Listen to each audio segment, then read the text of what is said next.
Hannah. And I'm Matt Hannah. And this is Horror Hour with the Hannahs, where we talk about the Overlook Film Festival. And we are joined today by our friend Bryan with Talking Horror, who was also at the festival with us. So hi, Bryan. Hi, thank you for having me. I'm very excited to talk about this awesome New Orleans horror movie festival. I am so excited. I've been thinking about the festival all day. We saw my mom, and that was all we were seemingly capable of talking about. So glad to get all the thoughts out on the mic. And for everyone listening, let's just talk about timeline right now. Today is April 13th. This episode, or part of this episode, will be coming out on April 14th. No, 15th. 15th. No, your dates, yeah. Days of the week. And we just got back from New Orleans today. So the festival was something through the 12th. So we've seen way too much of Bryan, or maybe he's seen way too much of us. That's probably what it is. Is Bryan's sick of us? No, I'm not. Which is a good thing. Well, we appreciate that. And we're going to be seeing Bryan in 2 days. Yeah, in 2 days for another. You better not be too. No more movies. Yep. I can't do it, guys. I know. Can do Stop. We saw 14 movies in 4 days for Hannah and I. Bryan, what was your final count? 13. 13. Because I took that nap. One. Yeah, yes. The nap killed you. I needed the nap. I tried. Those are still good numbers. Those are good numbers. Rookie numbers, though. Got to get those up. Way up. I feel like everyone else I talked to had seen less than. I'm joking. We're rookie numbers by doing too many, apparently. I think that's what it is. I think that's what it is. Yeah. Yeah, for sure. It was our first film festival not in Philadelphia, so we went hard. We did. Yeah. Also, this overlapped with a lot of festivals that we all didn't go to. So, a lot of these premiered at Fantastic Fest last year. Some were at South by Southwest, which I went to, but I still repeated those movies. So, we saw everything fresh and new, so that was super exciting.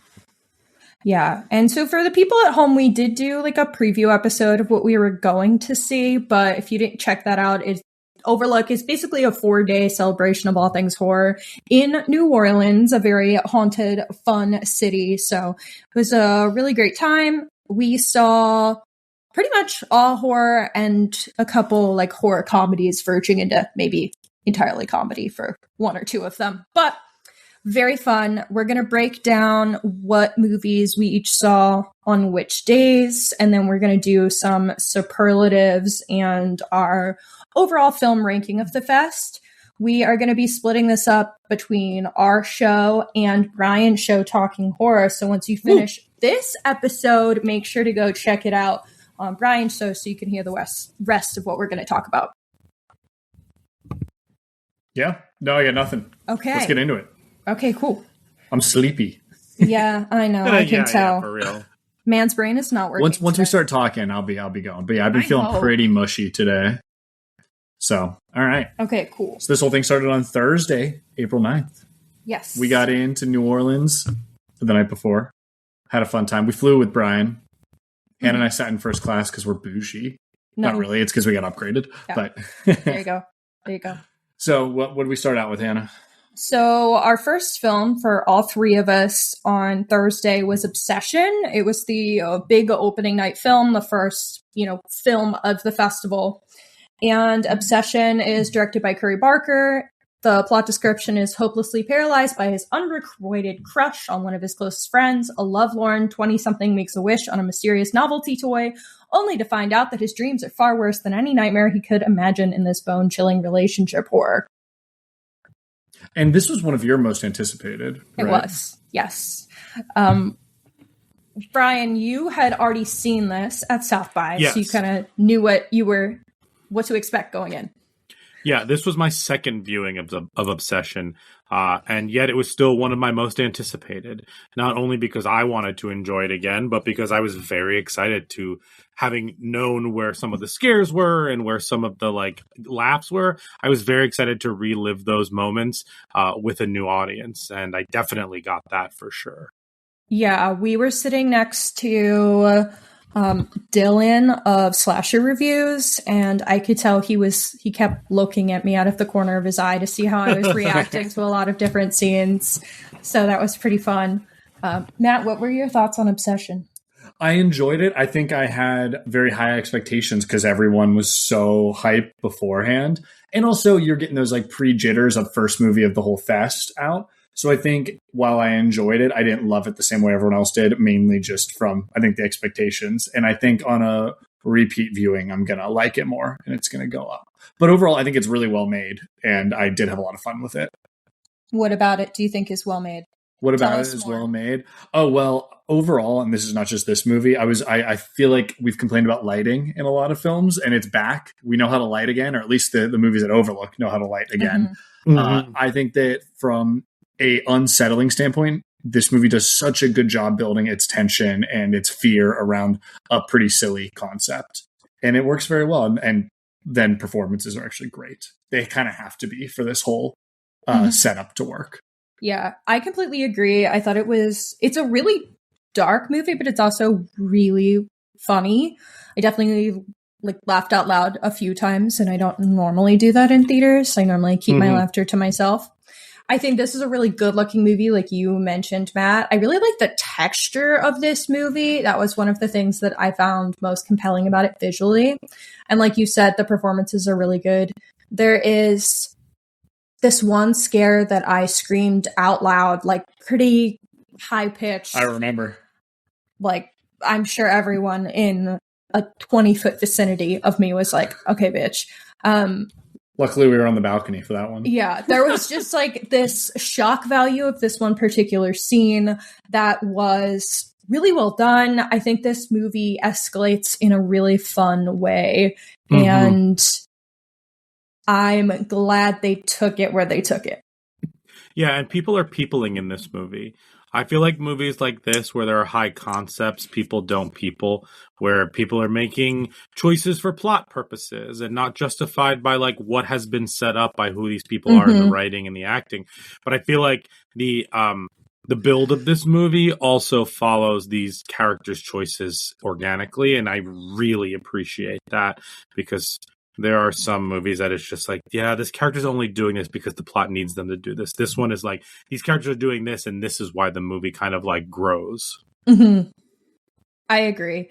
I thought that it does really set up the characters and their relationships and their wants and desires really well. And so the way that the plot progresses makes a lot of sense. And that's stronger the second time through. The character relationships, like the exposition in the first 10 minutes, and all the exposition in this is shown, not told.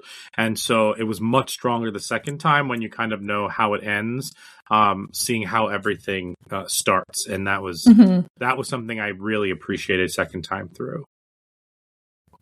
Any other thoughts, Matt? Not too much if we're not spoiling anything. So since we're keeping it a buck, we're keeping it not spoiler yet, then I think that's it. I would definitely recommend seeing this, though. I agree. I mean, there's a reason this was the opening night film. Yes. Totally. This is going to take theaters by storm. Like, this is going to be the horror movie that people are talking about all year. I think you're right. Yeah. Even if not some people like some, on this list.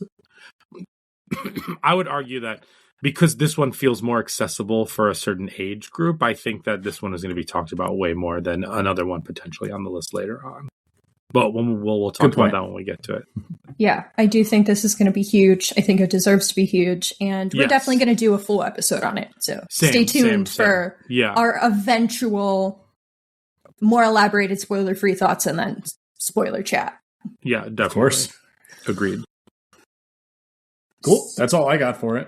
Okay, so the next film that we saw that night, and our last film of the first night, was Exit 8. So, Matt, can you give us a plot description for Exit 8? Yep. So it's based on the hit video game. This eerie fright fest follows a lost commuter trapped in a seemingly repetitious corridor in the bowels of a Japanese subway station. Desperate to escape, he's forced to look for breaks in the pattern that is confining him. So it's all fully based on a video game called Exit 8 or The Exit 8, where you look for anomalies and you go away from the anomalies. It's a pattern recognition game. I can tell you're tired because I couldn't say repetitious. Your I was about to say repetitious. Really struck us in this quick description. But yeah, so this one was based on the game. I don't think any of us have played it. No, Brian's played the game. That's right. Yeah. Dude, again, too many days That was a lifetime ago. This was a year ago. This first day was a year ago. Yeah. So, Bryan, having played the game, what were your thoughts on the film? I thought this was a great video game adaptation. I think it's one of the better video game adaptations of the past couple of years. And I say that because it allowed you to recognize that it is the game, but also it allowed you to see the new layers of things. So like while he was going through, you can like kind of like the metagame in your head was trying to find the anomalies, the anemones, the anomalies along with him. But also they added a whole nother layer of kind of character development into this movie I don't want to spoil any of that. That I thought was very effective. And I thought this movie at the end of the day was saying some really interesting things. I did not expect it to get as deep as it did, and I didn't expect it to have so much to say about life, even though this movie is about an existential nightmare, essentially. I didn't expect it to be as, I guess, hopeful as maybe it was, but I really enjoyed this one way more than I thought I was going to. I also enjoyed this, and I think you guys are right in saying that's probably one of the better video game adaptations. And I think it's for the reason you said, where they add another emotional layer. They hit all the beats that the game does that allows us to almost play the game while watching the movie. We are along looking for these anomalies, which can be frustrating at times, but I think it actually adds to the tension of you see something that the character doesn't. Totally. Yeah, that's a good point. I think it sometimes starts to feel redundant. Which one I think is expected given the concept of the game. Yeah, sure. It then, like you're saying, it gives you the ability to be like, okay, but actually you're wrong. You're messing this up. There was an anomaly there, or there wasn't an anomaly there, which kind of gets you back on track from feeling like it's being overly redundant or dragging. And I do like the way it shifts perspective. And I feel like that helps keep the pace going. That's a good point. Also, I feel like video game film adaptations, I should say, what they do is they take the concept of the game, but then they're putting characters in there, and they're making these characters the emotionally charged aspect of it. And their emotional journeys do not match what's happening in the video game, and so it's kind of like a lot of those video game adaptations feel very disassociated from each other, like they're working parallel to each other. What this movie does, which I really like, is that it takes the premise of the game, puts his emotional issues on top of it, and the game is then symbolic, or the plot, the action in the movie is symbolic of what he's going through. And that made it very strong thematically, where other movies are just like, my sister and I don't get along. Oh my God, we're being chased by a zombie from this video game. Oh, we get along now. Like, sure, whatever. That could have been anything. But this one actually has to do with the emotional stakes of the game and him totally tied together, whether it's an allegory or whether you think it's a direct, commentary on it. It's a little bit both in different points. And that's why I think this really worked for me. Yeah, I agree. I think it's really thematically interesting. I really resonate with what the movie is doing. It's very much about the fear of parenthood, was like on a very basic level how I'm interpreting it. I don't want to give too much away beyond that, sure. I really resonated with that. And I think there were other movies on this list that also have to do with becoming a parent, childbirth, etc. So those movies definitely hit for me because that is something that we grapple with. I do feel like this movie had some very significant moments that had me feeling pretty tense. I don't think it was like a scream out loud, hide too much movie for me, but I don't think that needed to be the case. There were some scary rats, and Hannah, I was staring at Hannah from across the theater because we didn't get to sit next to each other when those rats came out. What was scarier, the rats in the movie or the rats we saw on the street afterwards? The rat on the street, because he was in front of me. And he wasn't moving. That was terrifying. That guy, that's my mortal enemy, that rat. But I did not enjoy giant deformed rats falling from the ceiling in the film. That was too much for me. I was covering my face through a lot of it. But that's a very personal phobia that I have. Sure. Any other thoughts? No, I think this movie did a good job. It was unfortunate that we saw it at 11 p.m. because when you're kind of getting to this repetitive cycle and I'm sleepy on my first day, that definitely harmed it a little for me. But I still think, I think if you're going to do a video game adaptation, this is the way to do it. And it has me more excited for the Backrooms. I know it's not the same people, but I did kind of like this sense of horror and dread. So, that's a good point. I mean, I'm excited for the Backrooms, but like the fact that they did this right, like makes me excited to see if like a similar concept could be right as well. Mm-hmm. Yeah, and I'm sure we'll be covering the Backrooms once that's we all are. out. I'm sure we're all planning to cover that at some point. That's the one. We need the kiddo audience for that one. We're going to pull our age demographic down with the Backrooms coverage, and they're going to tell us how that we're stupid and it's nothing like the game. You're going to have to start playing the game. Prepping. No, I'm not going to play the game. But go ahead. What? Prepping? You're going to have to start watching Backroom stuff on YouTube. No, because the preparation. Fine. I think it'd be more interesting to go in blind. I'll go in blind, and you'll be prepared. Sure. Okay. Cool. So then after this, we went to bed. Yeah, that's all for Thursday. Shortened day because it's the first day of the festival. Friday, we did have a full day, and we saw 4 movies. And Brian, you saw 3? No, we all saw 3 movies. We watched one in our hotel. Right. Yes. So we'll talk about that one first. Quickly. Yeah, go ahead. Go for it. Well, we actually ended up watching this because Hannah and I got the opportunity to interview the director, Tarato Stoppard, who was the director of Marma, which we're going to talk about here in a second. So because we were going to get a chance to interview him, we were like, we need to see this movie, and we didn't have it on the schedule originally. So we got a screener, watched it in the hotel room. It was a nonstop movie day for us. Yes. And the interview was great. That's going to be on socials and wherever once we decide where we want it to go. So be on the lookout. That's we're going to post the audio. It might be a little janky, but that's the nature of filming in a hotel lobby. YouTube's going to come down on us for that copyrighted music playing in the background. Yeah, there's definitely going to be some random jazz at a few points, but right. I think the conversation itself was really great.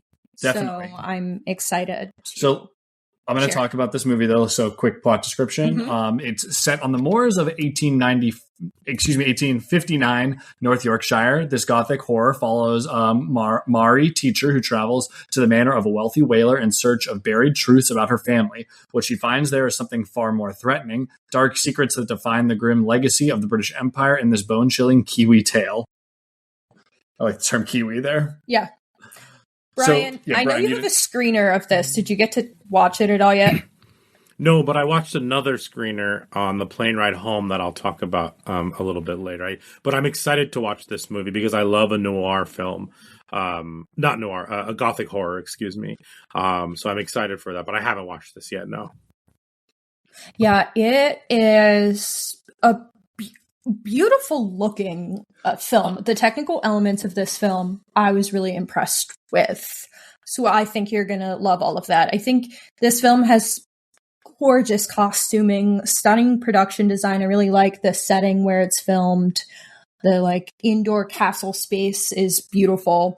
If you like gothic horror, this movie is gothic horror to a T. Or as our director told us, Mari gothic horror. He's one of one for now. That sounds great.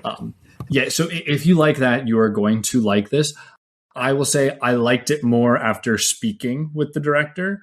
I felt a little bit mixed on it initially, and I'm going to blame watching it in a crappy hotel room on a crappy LC TV. Yeah, I think that's fair. Yes. And I'm talking with or reading reviews of people that we hung out with that saw it in the actual cinema.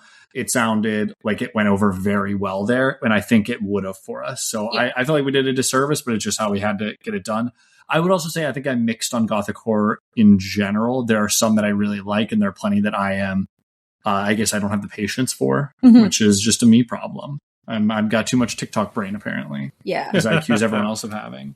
But overall, this movie is gorgeous. I think it's really unsettling in the subject matter it's tackling. I think it's a genius way to use gothic horror, and I can't really say much more on it other than it's a anti-British colonialism story, which, why, who isn't anti-British colonialism? Well, this movie is very culturally significant, and I definitely learned a lot about people, the Maori.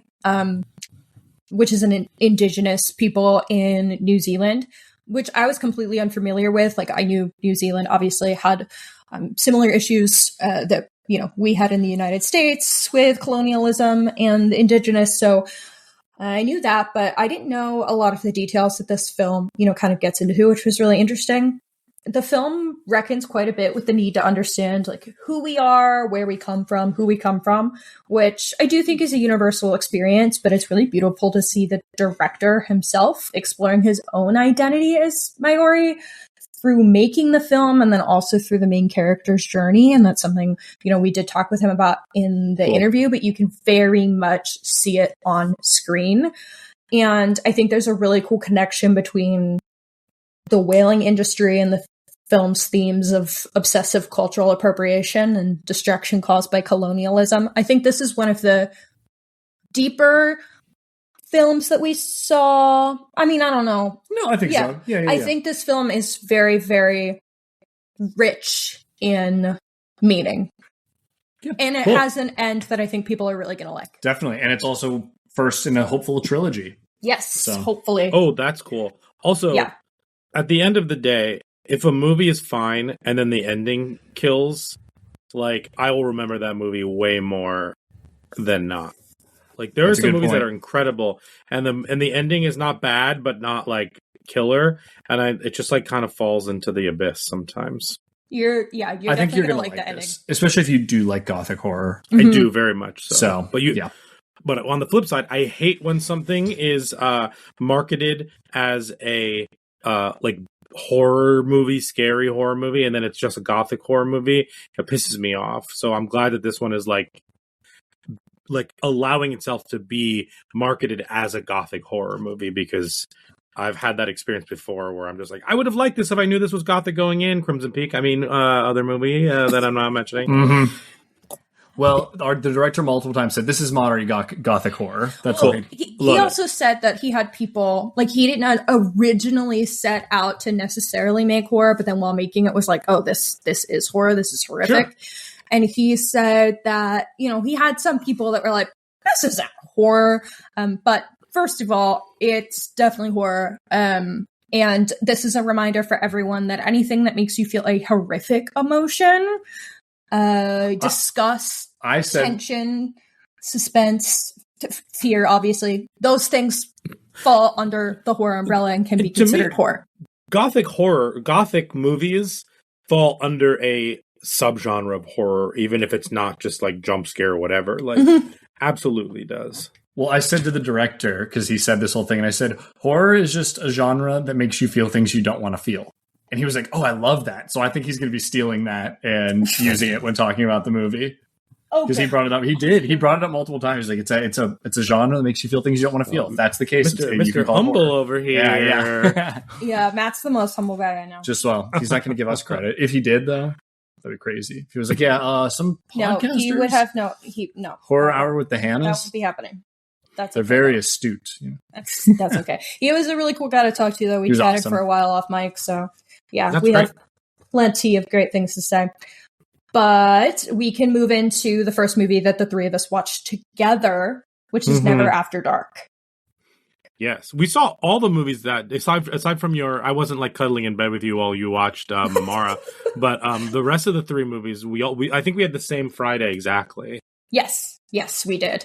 Never After Dark is a Japanese horror directed by Dave Boyle, and the plot description: a medium for hire, assisted by the spirit of her deceased sister, takes on the case of a grotesque apparition that haunts an isolated country home. As she peels back the layers of the spine-tingling investigation, she realizes that the greatest threats don't lie in the world of the dead, but rather in with the living people around her. Oh. So, Brian, we just yapped for a while, so why don't you get us started on your thoughts on Never After Dark? I loved this movie. This was I'll say it right now. This was my favorite movie that I saw for the first time at this festival. Hell yeah. I thought this movie was expertly directed. As a supernatural film, it felt comfortable. It was like a comfort movie that I'd never seen before. However, it was scary. It was really funny. It felt fresh and new, even though a lot of similar tropes were being used. It has immaculate House in the Woods vibes.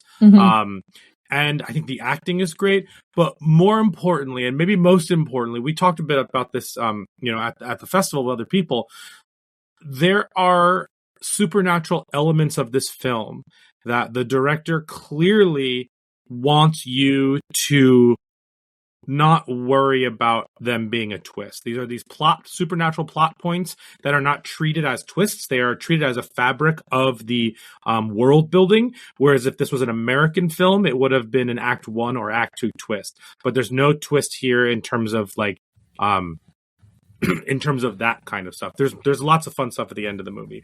But that allows you to kind of just enjoy these characters and not have the weight of trying to figure it out, or the weight of is it real, is it not, on your shoulders. And that kind of, for me, allowed me to enjoy this main character, and that really had a ton of payoff in the end. I just totally loved this movie. I would see this movie again in a second. And I really think it pays off in the end. And there's some cool stuff in here I have not seen done from a supernatural film. And supernatural ghost films are one of my favorite subgenres of horror. So this one had a leg up already, but then damn, did this thing knock it out of the park for me. I had no idea what it was about going in. You said so many of the same things I want to say. I think I forgot how much I liked paranormal horror, because it was so oversaturated for a while, post The Conjuring, which I love, post Insidious, we'll say too. And so to see, and then I feel we kind of had a little bit of a vacuum with it. And now I finally am getting one that plays with new concepts that I didn't expect and gets me excited to watch a film. And I was giddy during it. And when it ended, I looked at Hannah and I went, now that's what I'm fucking talking about. That's the shit I'm looking for. And I heard other people say they thought it was long, and I completely disagree. I agree with you. My attention was kept the entire time. I just wanted to know where this was going. And I think by having multiple acts with different threats, we'll call it, I think as the story changes, it's easy to just keep us engaged and kind of keep us on our toes. So, and there are some really scary moments. There really are. And to those people who thought it was long, I think I get it, because the first act of this movie, definitely, because you're just kind of living in that house with the investigator, it's not as, and there's no twist you're trying to figure out, if you will. There's a tension that you might feel in an American horror movie isn't there yet. And I imagine that can make it feel long for sure. Because also this was a 12:45 movie, so we were fresh and ready to go. And I was appreciative of that this was one of those movies in a slot where we were all awake. Definitely, and it was just fun. And I think it played with our preconceived understanding of paranormal horror, and then was able to subvert that in I think a really good way. So I highly recommend this one as well. Hannah, you got thoughts? I agree with everything that you guys have mentioned. I will add that I think the ghost design in this film is really cool. Oh, scary. The second I saw that painting, I was he's very scary. And you see that painting 10 minutes in, and that's when I was pretty much locked in for the whole time. Very scary. The movie itself is very scary. It's probably one of the scariest films, probably the second scariest film. I think it might be the second scariest film that we saw at the festival. I hid at least 5 times. I yelped. Gently yelped, not full bloody murder scream. Gently yelped at least twice because I was pretty shocked by a few moments. There's a chase scene in this movie that I think completely makes you feel that feeling of being in a dream where you're running from a monster and you feel you're running through molasses. I've never seen a film capture that feeling until this one. Sure. And just that really affected me. And it was one of those ones where I'm scared, but kind of giggling that it can make me feel this way. So, and the director was there to introduce the film, which was super cool. Yes. I know. I wish we got to talk to him. He seemed cool. He was quick. He was just hope you enjoy my movie. Bounce. Which I appreciated, because a lot of them are well, this makes me feel this. I'm let me feel it. Just let's let the movie play. And this guy was I made this. I enjoy it. And I was yeah. Hell yeah, buddy. I wish that we had more time to go to the Q&As for the films, because we saw so many that you needed to leave and take a lunch break. So unfortunately, we didn't get to see him talk more about the film or ask questions or anything, but it is what it is. The last thing that I would add about the film that I really liked is I really enjoy the way it plays with time. I will not be elaborating further until the film is released. That's all you can say. Yes. So I think we can move on to the next film of the day, which was Goody Goody. Matt, can you give us the background? Yes. Lulled into a necessary sense of comfort during a long home birth process, expecting parents and their midwife begin to realize that something may be horribly wrong. As labor complications ensue, a blizzard rages outside, trapping the family in their home, sitting ducks for whatever sinister presence might be in there with them. Well, I realize there's really very little we can say about this movie without spoiling it. Yeah. This is what I'll say about this movie. I think that I did not enjoy it while I was watching it because I thought there were a lot of inconsistencies in urgency, in the amount of fear characters were feeling, and in and those things distracted me. So I was very distracted by those things. I think there are some good scares in this movie. I think it's a really interesting, also like the all the birthing aspects of it. I have a 1.5-year-old, so like, you know, a lot of these terms, a lot of these questions that were asked of the parents, like before things went wrong, like I totally was like clicked in with me, and definitely it made me feel as if, you know, I was in that husband's shoes. So there was that aspect of things. Then when the movie ended and our conversation in the car, that was very interesting to me. Us kind of like break it down. And then I thought in my head, oh, maybe I'd give it a higher star rating. And then 2 days later, I gave it a higher star rating. And then yesterday I lowered it a little bit because I'm thinking no. if I'm trying to decipher this a lot, like it's definitely missing some things, and those inconsistencies. And I think it needed a little bit more comic relief in places because the movie felt like it was asking for it and we didn't get it. Yeah, I don't want to say more than that because I don't want to spoil or ruin anything, but this is the movie from the festival that I'm thinking about the most. I don't know if that's a good thing or a bad thing. Does that make sense? Yeah. Fair. And I will say, so we took an Uber with a bunch of people after this, and Hannah and I were the two defending this movie the most, being like, no, this really worked for both of us, I would say. Yeah. I do agree with you on some of the complaints. Mm-hmm. I want to also say this is an 80-minute movie, which makes it even better to just like, we were kind of cruising through some stuff, and I think I appreciated it for that. But yeah, sure. I think it played with some really interesting scares and some interesting ideas. I like a bottle story to take place all in this one evening. And yeah, I think the whole pregnancy element of it is played in a really interesting way. And again, it's so hard to like really talk about it, but I had my own reasoning. There were a lot of people asking, well, what about this? What about this? And I was like, does it really matter? Like, I think that the answers are there for you if you want them, but I don't know if you need them. At least that's how I felt about it. So it worked. It's not like it was like my favorite movie, but I was impressed. No.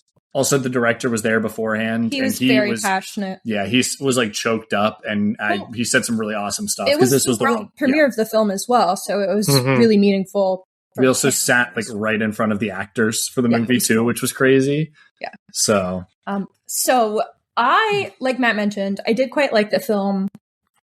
It's not my favorite by any means, but I enjoyed it, and I would recommend it depending on who's asking. I think the childbirth is horrific, no matter how you slice it. It's beautiful, but it's horrific. Ooh, choice of words. Slice it. Spoilers. So, I think that's ripe for exploration in a horror film. So I thought, like, conceptually, it was really cool. I think that this film has really great lighting. The way facts. Yeah, I agree with that. Loved it. There's one scene where the power goes out and it goes fully dark. The camera is it's basically off, and then it begins to brighten as the characters' eyes adjust. That transition was fantastic. So cool. I've never seen that done before, and that was like they're making our eyes adjust with them was crazy. It was very cool, and I think the scenes lit by candlelight were beautiful looking. Mm-hmm. There are a lot of really tight close-up shots of the characters in a way that's like unsettling and really makes you like live in what they're feeling, which I liked. We were in the front row for this, so it was even tighter and distorted for us. So I would be interested in watching this movie from further away. The director actually said in his talk back afterwards, someone told me this, that he made the decision to not do the same shot twice. So there are no repeat shots in this movie. Every single shot is different because he wanted to keep it interesting because it's in the same space for the entire movie. Mm-hmm. I'm sure his producers and production assistant wanted to kill him. I'm sure. Yeah, I'm sure. His second director, whoever, is like, wait, we need to move the camera again? But I do think it pays. It kind of does work. Visually. Oh, I do too. really liked it. I think this film also had one of the most horrific visuals of the weekend, in my opinion. Sure. I can't say what it is whatsoever, but when you see it, you'll know the moment that I'm talking about. It was very fun. I think Shudder bought this, so I think at some point it'll be on Shudder. Yes, it will. Shout out that whole team then. Yeah. I'm happy for them, especially. This is a pretty cool world premiere. Yeah. I agree that there is a lot of open to interpretation, but I didn't really have as much concern about that. I did think there were occasional pacing issues, but overall didn't really take away from my enjoyment of the film. Sure. But any last thoughts on Goody Goody we want to chat about? No, I think this is another one that I'm like, hey, when it's on Shudder, or if you can see it in a theater, go see it. Especially because it's 80 minutes. I agree. And this one I'll be very excited to talk about once we could talk spoilers. Definitely. Yes, I agree. The last film of the evening for us was the centerpiece film Leviticus, which we were hype about. I think everyone was hype about it. Yes, very, very exciting Australian horror. It's starring Joe Bird, who plays Riley in Talk to Me, so you'll recognize him. The plot description is, in an ultra-religious, isolated Australian community, two closeted high school lovers struggle to come into their own. But when a fit of jealousy outs them, they are forced into a bizarre form of conversion therapy, unleashing a cunning and deadly threat in this equally terrifying and sensitive coming-of-age tale. I don't even know how to talk about this one, but Brian, go ahead. That's what it's about. Sure. This is my second time seeing it. I love this movie. I think this movie is exceptional. I think that this movie is the thing that I like the most about this movie is that even though it feels derivative of other films like It Follows and other things like that, what I like the most about this film is that it reframes fear in a way that I'd never seen it done before. And that is really impressive to me. It's not as scary as you think it's going to be from like a jump scare, like horror perspective, but from a thematic perspective, it definitely is tense and horrifying in some other ways. But it's I'll repeat that. It's reframing of fear and how we can use fear to, change our lives or alter our lives, or however you want to describe it. It's just like truly amazing. And I did not expect this movie to have such an emotional punch as it did. And my second time watching it, every single second viewing at this festival that I had made me like the movie more than I did before. And that is not always the case. And I think that's really impressive. And this one did that same thing as well. Mm-hmm. I found this movie extremely emotionally resonant. It really lived with me and continues to do so. It's definitely the film of the weekend that I was closest to crying. I was pretty close at one or two points. And I think it really genuinely has one of the sweetest, most romantic moments, couples, etc. that I've seen in a while. Sure. Especially in a horror film. I think, like you said, the film is scary in more of like a real life horror way than in a jumpy way, although there is one or two jump scares that did get me. Yeah, and they're good too. Yeah, really good. I screamed out loud. And I think the representation of internalized homophobia and then also the impact of institutional homophobia, especially from the church and religious institutions, was really well done in this film. It's something I can't wait to talk about further once people are able to see it. And we will be covering this on a full episode. I am very, very excited, and I'm upset that I have to wait 2 months to see it again. But yeah, this one comes out June 9th for those listening. And then Obsession comes out May 15th for people listening. Matt, what did you think? I enjoyed this a lot. I felt, and as I said earlier, horror is about feeling things you don't want to feel. I felt some rage during this movie. And this is the one that made me feel that the most. Like, I felt like rage and like anger towards the movie, but it was also like this weird, like exciting adrenaline feeling, even though like what was happening was horrific. I like its ending feeling hopeful. And so that really like works for me there. I think that it was an earned hopeful ending. And I don't know, overall it just works. It's another short one. A lot of these ones were short. I was kind of shocked when it ended, but I liked that. I loved the ending. Like I was just like, oh my God, that's it. It's over. But it's just another really well made and well acted movie. Very different from everything else we saw. But I know a lot of other people felt the same like rage that I did, which is good. And I think that that's supposed to, that's how you should feel. Yeah. I think if you're not homophobic, you'll be angry. You should be angry. You should be filled with rage at some of the things that these characters do and say. And just this idea that like parents and loved ones and the church will harm LGBTQ children. They will harm them because they think it'll save them from damnation, and all it is hurting them. And they're very willing to do that. And they're very okay with hurting their living children. And that's what gets me upset. So yeah that's it. Even and they're going to do it in a belief that they're saving them, and that's just bullshit. And I'm going to get pissed off thinking about it now. So that really plays into the horror, I think, so well. Yeah. Well, that is the end of our Friday. So we're going to do some. We went and got some sick tacos. Oh, we got some amazing margaritas tacos after that. Great tacos with our friends. Margaritas, just hanging out with people. So we skipped the movie American Dollhouse. Yeah. That's what I was going to see. And Same. And then we met the director. I feel bad that we skipped that since we met the director the next morning and had to be like, oh, sorry. We didn't see it, but can you give us a screener, please? And he said yes. Sorry. And I was like, can we interview you later, please? And he said yes. Yeah. So hopefully we do. If you want to see Brian's really cool drink that's shaped like a bee, we'll probably both be posting vlogs about the experience. Yes, that's on Instagram already. Okay. Oh, go check it out. So let's get into some superlatives.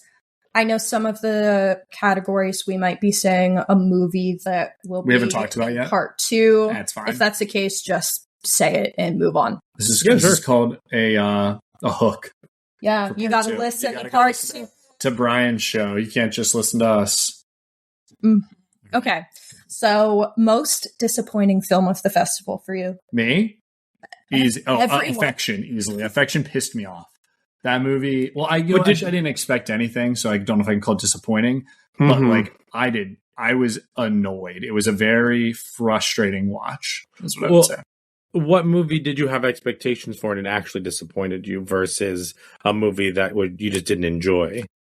To be honest, I tried to go in really blind. So my expectations were only for like the big 3 because those are the big 3. And I enjoyed all of those. So I would say there was no real most disappointing. Yeah. Hannah made the schedule. I kind of like going in knowing nothing. So that's why Never After Dark was so good. I knew nothing about Never After Dark. Yeah. And then, So I would say my most disliked was Affection. And it was crazy because everyone felt that way because nobody clapped when the movie ended. Oh, yeah, that was really tough. It was kind of sad. But it just felt, and we'll get into it later, it felt like a corporate movie made on a high budget and lazy, and it wasn't. And that's like what's kind of sad, is it looked like it was high budget. Okay, what happened to it if we didn't talk about it yet? Oh, my bad. We're going to be quick. I'm quick. Affection, that was We'll get into it on Brian's podcast, don't you worry. I was going to say my most disappointing was also Affection, not because I think I had like high expectations or anything. I just thought the concept was really interesting to me. And I actually moved around movies because I wanted to see it. So I'm kind of upset that I moved things around for a movie I didn't like. Sure. So I'll go with that. You're right. Mine is also Affection because I love Jessica Roth movies, and I was just really disappointed by this one, especially because I saw a Jessica Roth movie at South by Southwest that I really liked, and so yeah, this was a bummer. I was looking forward to it because I very much enjoy her as an actress, and she was very good, but the rest of the movie didn't hold up around her. But we'll talk about more later. No. Okay. Biggest surprise.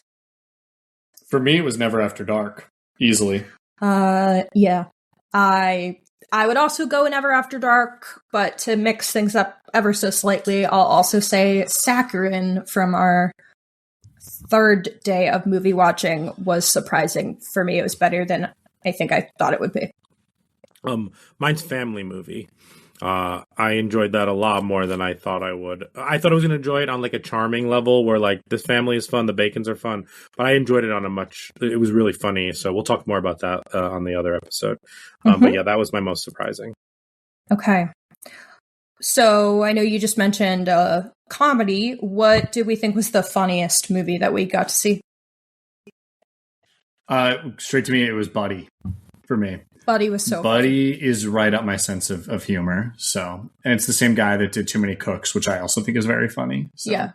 I try not to repeat movies in my superlatives, and I have Buddy listed for another one. So for this, I'll go Over Your Dead Body or Drag. I thought were really, really funny. Yeah, those are great. Well, I saw both of those at South by Southwest, and if I had seen it here, I probably would have said Over Your Dead Body. With this one, I'm gonna say that I'll probably New Group. Okay, which that's we'll talk not about later. What I thought you would say. What did you think I was gonna say? I had absolutely no idea. I didn't know that was supposed to be funny. So that's a positive surprise. Yeah, it's really funny it's not a horror comedy per se. It's a black horror, I guess. Black horror comedy, maybe. I don't know. It's a lot of things. We'll talk about it a little bit later. That movie is a lot of things. Okay. Let's do one more. Scariest. Yep.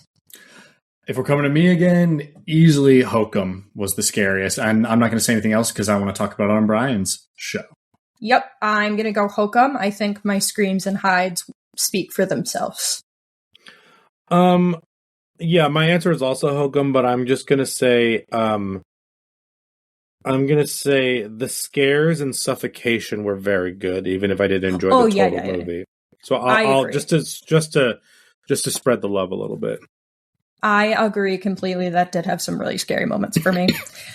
Okay, so we're going to do our rankings really quick of all the movies that we saw, Matt and I. Okay. Because Brian will keep his until his episode. Okay, you got to do yours first because I'm not ready. Oh, you knew to prep for this, and you said you would have it done easily. Don't you worry, I'm ready. Okay, then go. All right, my number one for the whole fest was from worst. From the very bottom to the very top. Yeah. Oh, that's rude. Okay, Affection is at the very bottom. That's how you do lists, man. I didn't know I was going to do the whole thing. I thought I'd do like a top 5 or something. Okay, Affection was my least favorite of all the films I saw. Then after that was Suffocation. After that was Marma, which I still liked and I think will go up. Then I had Chili Finger and Over Your Dead Body, kind of in similar. Over Your Dead Body higher than Chili Finger. Then I had Saccharine. Then Drag, then Goody Goody, then I had Buddy, then Leviticus, Never After Dark, and Hokum, number 1. Okay. Did I hit them all? I think so. Oh, I forgot about Exit 8. I was doing so good. This was, I jumped around. This is what happens when you don't prepare. I don't prep enough. What a concept. Yeah, sorry. I should have said, well, just skip Exit 8, Obsession, Leviticus, Never After Dark, Hokum. Okay. That was my top 4 right there. Okay, cool. Hokum at number 1. I'm refusing to accurately rank. Sorry I made you do it, but I have my bottom 3 pretty easily, and then everything else I'm gonna kind of clump because I don't need to. I don't have like a clear idea of separation. My worst is affection, then suffocation. No breathing. Yeah, no breathing. Then chili finger. And then I will go with a grouping of goody goody, saccharine, marma, and exudate. And then I really like the grouping of horror comedies, drag over your dead body, buddy. Then Never After Dark is like a very solid number 4 for me. Mm-hmm. And my top 3 is Hokum, Obsession, and Leviticus. And I kind of feel like I need to see all 3 of them again before I can really narrow down which ones totally I like the fair. best. We had a very similar list, I would say. It really just our top 4 was different, but I agree with you about pretty much everything else in there. Okay. So, well, that is all for our episode. Like we said, you can catch part 2 on Bryan's show, Talking Horror. Bryan, in the beginning, we didn't really give you a chance to tell everyone about your show very much and where to find it. So do all of your plugging now. Sure. Talking Horror, we take horror movies and we break them down from a mental health and human behavior perspective. It's myself, Jamie, who is a therapist, and then Nikisha, who is a working actress, and we break it down from that way. Each episode is a different movie. When you listen to part 2 of this, it's just going to be me and the Hannahs talking, but typically our episodes are the 3 of me, Jamie, and Nikisha breaking that down. You can also follow us on any social media, and by any I mean really just TikTok and Instagram, at Talk Horror Pod. But all of the information is in the description, right, Hannah? Yeah, exactly. Yes, so just hop over there there and listen to part 2. Yeah, definitely. yeah. So I've been Matt Hannon. I'm Hannah. And we're not done yet. You got to go to Talking Horror to see part 2. But this has been Horror at the Hannahs. So stay tuned. And stay scared. Thank you for listening to Horror Hour with the Hannahs.